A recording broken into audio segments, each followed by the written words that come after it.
So for each particular stone, before you actually engrave the stone? Yes. So the stone is telling you, or in a sense, the stone is saying what symbol it wants to? Yes. Wow, that's interesting. That's really interesting. And it's this, all the stones in combination with one another after they're cast that tell a story. Basically, it's an overview of what the current situation is. Now, some runestone tellers, like tarot, will try to predict the future. Mm-hmm. I believe that we can't necessarily predict the future, because once I give you a piece of information, then that changes the scenario. Right. And once you know that something is possible, you now have choice. Right. And so what I will do in a runestone reading is to give people an overview of what's going on in their life, including their history, the tendencies to do certain things. And from that perspective, they are now empowered to change their own history. Now, how long have you had those, or how long have you been working with runes in general? How long have you been involved? I learned to read runes about 10 years ago. A woman by the name of P.M.H. Altwalder taught me at an organization that gave a class in it. She had a near-death experience and just knew what the stones meant. I trained with her for a period of time. I've been reading it for 10 years. This particular set is about 6 years old, and I use them probably 20 times a week. Really? For my own use as well as for others. Do you get a lot of interest in the runes now? Like, I know tarot always seems to be very big when you go to the psychic fairs.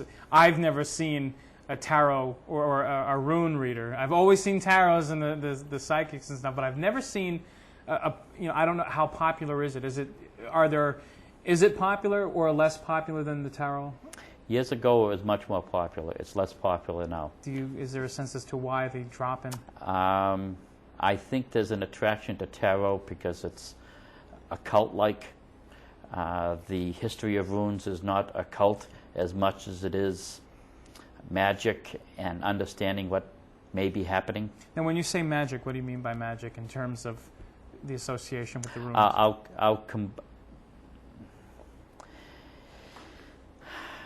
There's no spells associated with runes. Right. There's nothing special other than it's a form of understanding what is happening.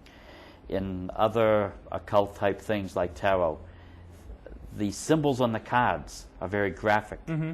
and they conjure up images of all sorts of possibilities.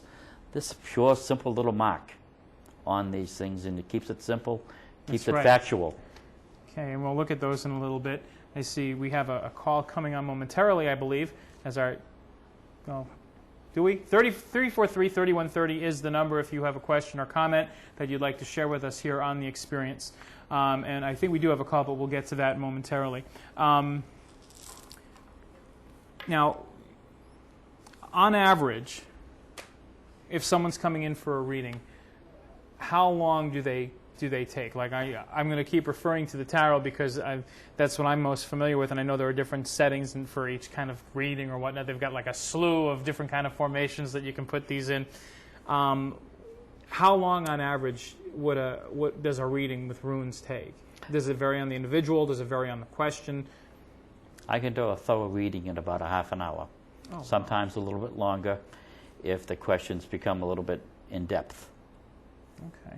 Now, is there a specific stone that would represent a person, a specific individual, like if you took their numbers of their birthday and came up with so-and-so, like I know in tarot you can come up with a number and this is the card that represents them. It's not the case with the stones. Maybe I should explain a bit about how I do a reading. Sure. Yeah. There are two main stones in the rune stones. Okay. Like the male question stone and the female question stone, I have little versions of the male question stone and the female question stone. A person would take them in their hands mm-hmm. and hold them to their heart and imagine that the female question stone is calling for the birth of a question. And the male question stone would be then the projection outward of that question. They would then take these two stones and put them on this table in any position that they wanted. And then they would spin this table that I use. It's a Lazy Susan. They would spin it 3 times. So I would not know where the stones would be. My eyes would be closed. Okay. I do a little ritual about letting go of my ego and personal interpretation. They would ask that question out loud.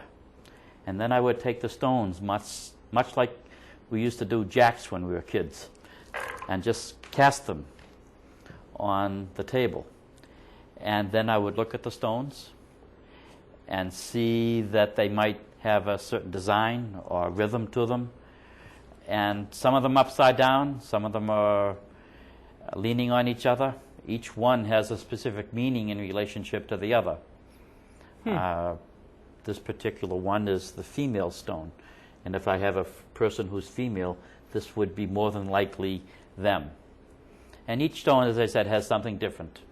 How specific do you want me to be right now? Well, we could do an example if you want. I don't know if I've never been witness to a Rune reading, so if I could,